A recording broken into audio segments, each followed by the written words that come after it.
Short process, একদম সহজ করে ভাবো। আজ ক্লাসটা periodic table classes question answer নিয়ে আলোচনা হবে। তো মডেল সেট কাউন্সিল যেটা দিয়েছে, তো সেই কোশ্চেন অ্যান্সার নিয়ে আজকে আলোচনা। পিরিয়ডিক টেবিল হচ্ছে মোস্ট ইম্পর্টেন্ট একটা চ্যাপ্টার। দেখো তোমাদের মোট 7টা চ্যাপ্টার কেমিস্ট্রিতে আছে, 35 নাম্বার, 1 ঘন্টা 15 মিনিট টাইম। সেখানে অ্যাটমিক স্ট্রাকচার, পিরিয়ডিক টেবিল আর কেমিক্যাল বন্ডিং, এই তিনটেই হচ্ছে মেন ফাউন্ডেশন চ্যাপ্টার। এই তিনটে করলে কিন্তু বাকিগুলো এমনি হয়ে যাবে। সেই জন্য পিরিয়ডিক টেবিলকে কিন্তু কোনোভাবে বাদ দেওয়া যাবে না। পিরিয়ডিক টেবিল ভালো করে যদি ভালো করে তৈরি থাকে, এস ব্লক এমনি হয়ে যাবে, পি ব্লকটাও হয়ে যাবে। বোঝা গেল? পিরিয়ডিক টেবিল কেমিক্যাল বন্ডিং এর উপর জোর দিলে এস ব্লক পি ব্লকটাও হয়ে যায়। সেই কারণের জন্য পিরিয়ডিক টেবিল কোশ্চেন আনসার ভালো করে প্র্যাকটিস করতে হবে। তো পিরিয়ডিক টেবিলের উপরে কেমন কোশ্চেন আসবে কাউন্সিল মডেল স্যার ঠিক করে দিয়েছে, সেটা সেই রকম ভাবে স্কুলকে কোশ্চেন করতে হবে।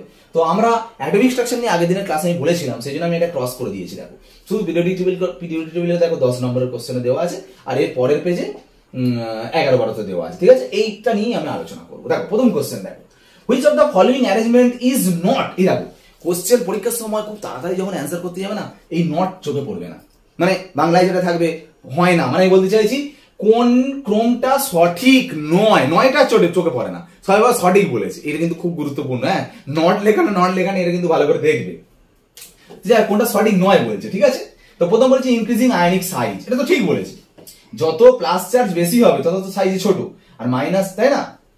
আর যত মাইনাস চার্জ বেশি হবে, এখানে তো মাইনাস চার্জ একটা দিয়ে আছে, কোনো চিন্তা নেই। তাহলে প্লাস যত বেশি হবে আকার ছোট হবে, তার মাইনাসের আকার বড় হবে। তো এটা ঠিক বলেছে, কোনো অসুবিধা নেই। এইটা দেখো বোরন, কার্বন, নাইট্রোজেন, অক্সিজেন আমরা জানি পর পর increasing order of ionisation enthalpy, এটা ঠিক হওয়ার কথা ছিল কিন্তু ভুল। কেন বলো তো? নাইট্রোজেন অক্সিজেন কিন্তু এক্সেপশনাল ছিল, মনে আছে? আয়নাইজেশন এনথালপি, তাহলে অ্যান্সার হবে বোরন, কার্বন, অক্সিজেন, নাইট্রোজেন। তার মানে এটা অ্যান্সার হবে, যেহেতু ভুল আছে। বুঝা গেল ব্যাপারটা? পরেগুলো দেখতে হচ্ছে না, তো এখানে তো দুটো অপশন কারেক্ট, এরকম তো কোশ্চেন থাকে না। তো যাই হোক, নেক্সট কোশ্চেনে দেখো কি বলছে।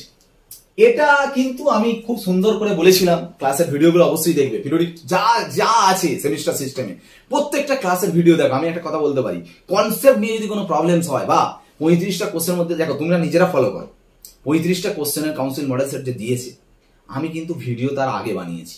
আমি ভিডিওতে যা যা ক্লাসে যা যা বলেছি, দেখো 35টা কোশ্চেনের মধ্যে সব থেকে কম পারলেও 30টা পারছে যে কোনো ছেলে মেয়ে। তার মানে বুঝতে পারছো, কারণ এইভাবেই কিন্তু কোশ্চেনগুলো থাকবে। ভিডিওগুলো ভালো করে দেখো, তাহলে কিন্তু একদম সেমিস্টার সিস্টেমে একদম দুর্ধর্ষ রেজাল্ট হবে। ঠিক আছে, তো যাই হোক, আমি মোটামুটি এই কোশ্চেনটা নিয়ে আলোচনা করছি, এটা আমার ভিডিওর ক্লাসেও ছিল।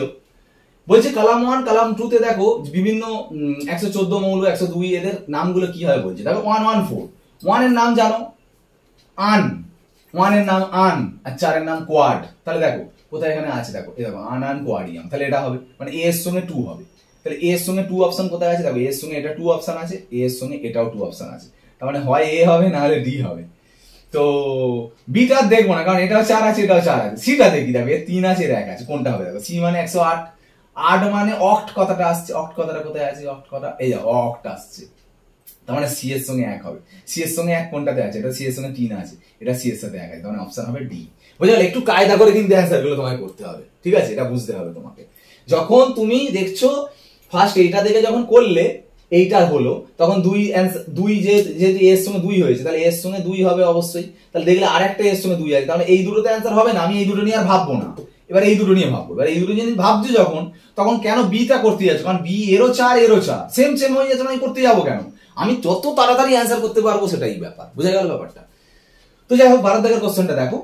এলিমেন্টস এবিসিডি বলে দিয়েছে, হ্যাভ ফলোইং ইলেকট্রনিক কনফিগারেশন, প্রত্যেকটার ইলেকট্রন বিন্যাস দেখো দিয়ে দিয়েছে। দিয়ে বলছে which of the following is not correct statement, is not. ঠিক আছে, কোনটা সঠিক সিদ্ধান্ত নয়, মানে স্টেটমেন্ট, বক্তব্য নয়। দেখো একটা কথা বলি, প্রথম বলছে A is non metal but C is metal. এটা নন মেটাল, এটা অবশ্যই non metal, P block element, last electron P তে ঢুকেছে, মানে পি ব্লক তো নন মেটালই হয়, মানে অধাতু হয়। সি মেটাল, অবশ্যই এস ব্লক মৌল, সরি এস ব্লক বলছি, ডি ব্লক মৌল, ডি আছে যেহেতু, ডি ব্লক মৌল তো মেটাল হবে। ঠিক বলেছি, তাহলে এটা অ্যান্সার হবে না, ঠিক বললে অ্যান্সার হবে না। B and D belongs the same group.